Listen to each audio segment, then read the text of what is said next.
say the neon lights are bright on Broadway. Voltamos então com o programa Aurélio Decker Repórter e Cristine Fergens também, nesta noite com o secretário de saúde aqui da nossa cidade, Dr. Nasson Luciano. E eu já quero aproveitar perguntando como é que está a nossa situação. A gente sabe que a demanda é muito maior do que o que se pode oferecer, infelizmente. Temos pessoas aguardando durante anos na fila. Temos aí notícias boas também, inauguração em breve de mais uma unidade que vai auxiliar nos atendimentos. Mas antes de saber disso, eu quero falar logo da vacina da gripe. Logo, logo nós vamos estar aí com o inverno chegando, o frio se aproximando, muitas pessoas precisam ser vacinadas. Qual que é essa perspectiva? Quando que as vacinas vão estar disponíveis para o pessoal de Novo Hamburgo poder se vacinar?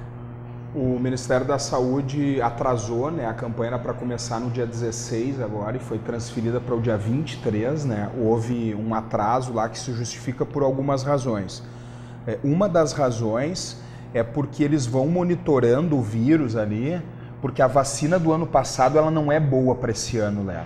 Ela precisa sofrer alterações porque o vírus ele vai se adaptando também e ele vai ficando mais forte, então precisa se haver um planejamento em cima disso também. Então, por algum motivo lá teve aquele surto nos Estados Unidos e aquilo acabou refletindo e eles precisaram então fazer, né, uma situação com relação àquilo e acabou atrasando. Nós estamos bem preparados, né? A vacinação não é um problema para nós, é tudo muito organizado, a gente já está lá com todas as unidades disponíveis, nós vamos atender das 8 às 17 horas nas unidades de saúde, né? E também na casa de vacinas ali, vamos colocar inclusive um profissional a mais para dar conta de fazer o atendimento de qualidade que a população merece. E aí lá em maio a gente tem o dia D, que é o dia que a gente faz então aquela, vamos dizer assim, aquela abrangência maior, né? E nós temos agora também o ônibus da saúde, então possivelmente vamos fazer alguma ação também com o ônibus, né, em lugares de difícil acesso, como é a Lomba Grande, alguma coisa a gente vai disponibilizar. Nós estamos então por conta do Ministério aguardando que as vacinas de fato cheguem fisicamente para nós, o restante já está todo organizado, a equipe está bem preparada e nós vamos com certeza bater as nossas metas como batemos em todos os anos, inclusive superamos. Esse ano a nossa meta é atingir 90% daquela população do grupo de risco que a gente chama, idosos, crianças, né, gestantes até uma certa fase ali, etc. Então, nós vamos cumprir isso, são quase 50 mil pessoas, né? Então é bastante gente, é em torno de 1/5 da nossa população, a gente tem hoje em torno, pelo registro do IBGE, 249 mil habitantes, né? Então nós vamos com certeza atingir a nossa meta e vamos superar como temos feito em todos os anos. Ainda sobre vacina, secretário, uma comoção foi causada em Novo Hamburgo com o fechamento daquela clínica que utilizava, aquele laboratório que utilizava vacinas vencidas. Não se falou mais no assunto. O senhor soube se na rede pública apareceu um caso que você tivesse que atender em função de ter tomado, de ter sido contaminado, por exemplo, com o uso da mesma agulha, ou foi zero o caso até o momento? Nós não tivemos notícias, né, nenhuma de acontecimentos nesse sentido. O que nós fizemos na ocasião, seguindo a recomendação, inclusive da Vigilância Sanitária do Estado do Rio Grande do Sul. Responsável pela fiscalização. Isso, nós fizemos todos os avisos, né, possíveis, circulamos então... Os alertas, né? Isso, os alertas para que estas pessoas procurassem a nossa vigilância e fossem orientadas de alguns procedimentos que deveriam ser feitos. Muitas pessoas procuraram, muitas pessoas foram atendidas e receberam um atendimento adequado. Notícia de alguém que teve alguma contaminação por isso, de forma oficial, por intermédio dessa má utilização da clínica, graças a Deus não chegou, né, ao nosso conhecimento. No ano passado houve uma divulgação, através de um trabalho da, se não me engano, da vereadora Patrícia Beck, acho que sim, que o hospital municipal estaria utilizando lá uma substância vencida. Qual é a fiscalização que tem hoje para que fatos como esse não ocorram jamais? Eu recordo desse episódio por estar na Câmara lá, mas do ponto de vista da gestão hoje, eu não tenho informações que possam subsidiar o que aconteceu na época, só para dar essa introdução. O que nós temos feito, né?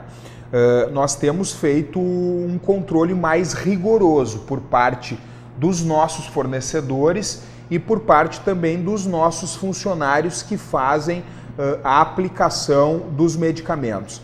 O que acontece muitas vezes, e essa é uma prática que nós adotamos desde o início do ano agora, é inventariar mais seguido o nosso estoque. Sim. O que acontecia antes? Antes eu mandava um X doses para um dispensário lá na Lomba Grande, né? E aí os caras não utilizavam os medicamentos. Depois, quando eles venciam ou estavam prestes a vencer, alguém se dava conta, meu Deus, mas essa medicação... E nesse período me faltando lá na Roselândia, por exemplo. Então hoje a gente faz um inventário bimestral, né?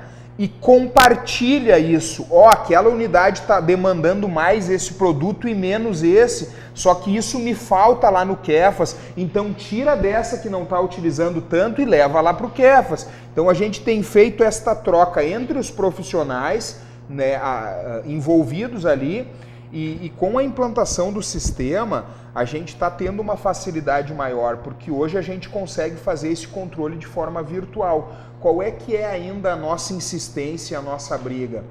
Às vezes o nosso funcionário lá, ele ainda tem uma resistência de alimentar o sistema, colocar as informações por uma cultura, sempre foi assim e tal. Então hoje a gente insiste muito porque a gente tem um sistema que foi gasto um dinheiro. Mas a população imagina que a pessoa que está trabalhando lá, ela é competente para essa função. Então isso é surpreendente, né? Que a pessoa...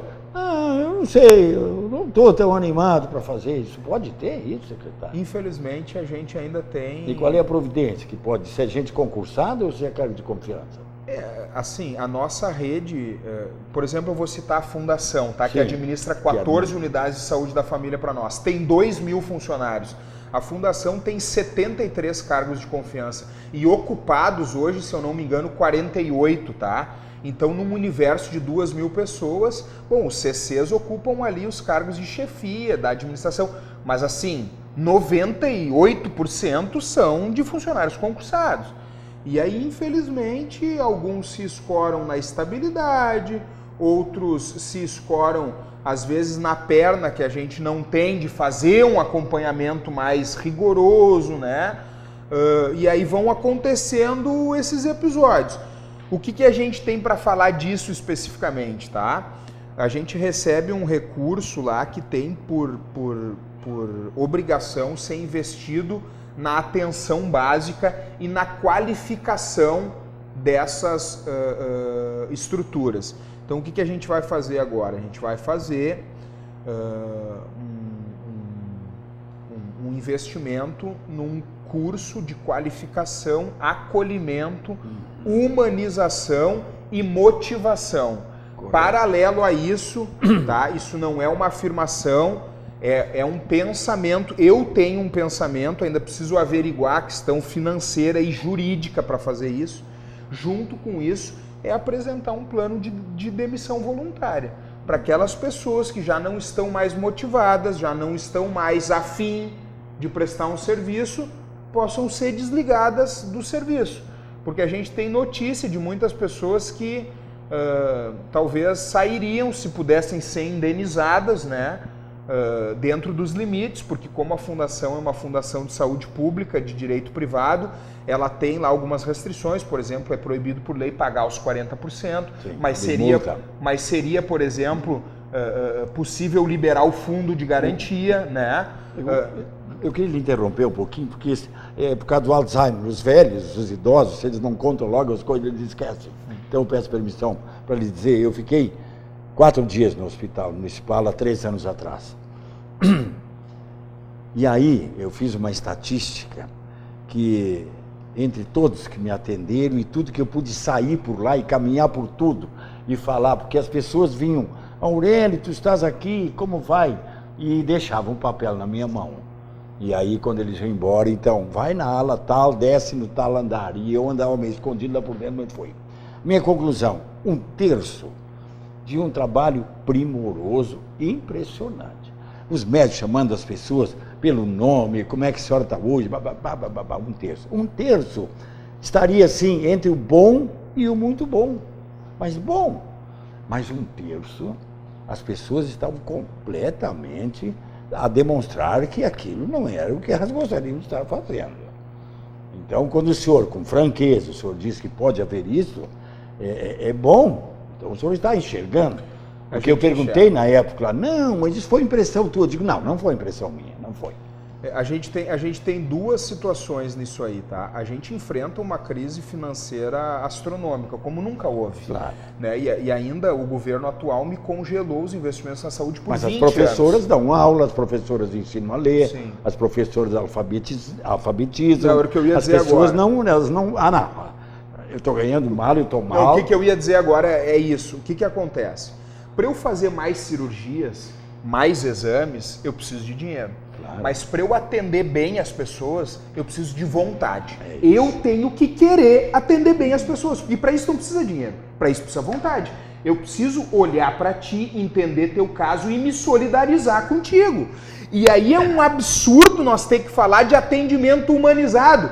Poxa vida, nós não somos todos humanos. Sim. Deveria ser praxe, nós humanos, nos atendermos de uma forma humanizada. Mas infelizmente não é. Não, ele acaba sendo uma forma mecânica, mas daí eu entro e eu Só para complementar, desculpa te interromper, a informação do Lelo. Tem uma outra coisa nisso daí, seu Aurélio, que é o seguinte.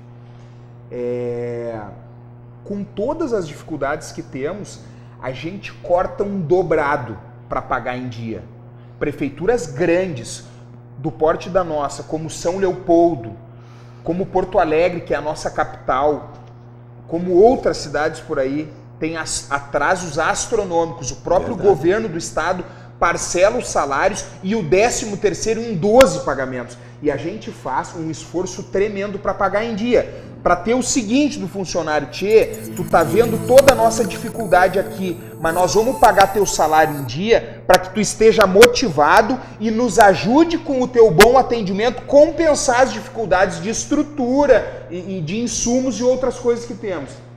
E a gente não consegue ter lá dos nossos... E assim, não dá para generalizar, tá? Claro. Tem muita gente boa, tem muita gente disposta, querendo fazer. Agora tem lá 1/3 ou mais, como o senhor citou, que infelizmente contribui para o negativo, e isso é um problema. Tu não pode demitir o cara, aliás, tu pode, mas é uma celeuma, tu tem que instalar um processo administrativo longo, pela ampla defesa tu tem 514 recursos e não sei mais o que, e o constrangimento. Então assim, não é mole essa ginástica.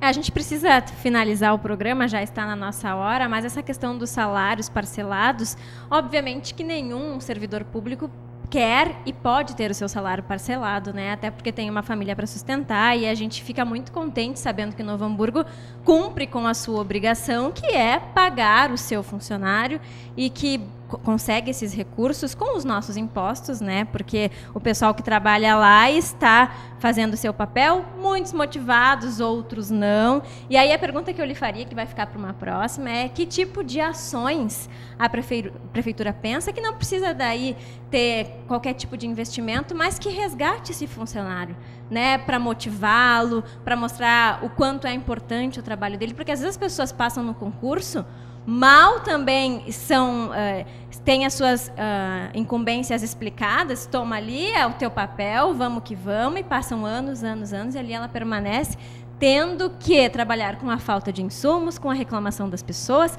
que são justas, porque tem que ficar 3, 4, 5, às vezes 10 horas esperando. Então, essa era a minha pergunta, mas a gente fica para um próximo momento. E tem mais 2 perguntas que ficam para a próxima. Quero perguntar para o senhor numa próxima, por favor, o senhor volte. Não vamos falar sobre obesidade. O senhor me convida que eu volto. Pois não. Então, mas pode falar sobre obesidade, eu tenho prazer de falar isso. Nós vamos ter o prazer de receber.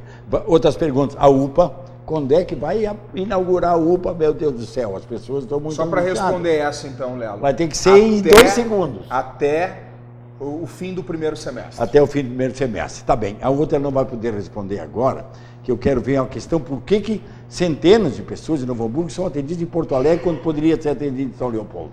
Isso é uma discussão difícil. Tá? Isso vai, é capaz que a gente brigue, eu vou sentar mais longe do senhor, o senhor vai me bater. Não vamos brigar. A Cristina vai sentar no meio. No meio, para não ter briga. Então, eu agradeço muito, imensamente, o seu programa. A senhora é uma pessoa muito comunicativa, fico muito contente que o senhor tenha aceitado o convite. E agradeço a Cristine. Obrigada. Eu só quero corrigir uma informação que eu disse equivocadamente antes, que o secretário me corrigiu, do número de habitantes da nossa cidade. Eu falei mais de 400 mil e é mais de 200 mil, né? Ele falou isso porque a gente tem uma população volante, né? Muitas pessoas que não residem aqui, mas vêm para Novo Hamburgo. E foi uma profecia. Mas só para a gente não dar nenhum tipo de informação errada aqui no nosso Obrigado, programa. então. Boa noite, pessoal de Novo Hamburgo, Estância Velha, Campo Bom e Sapiranga. Vocês são os queridões. Um beijo.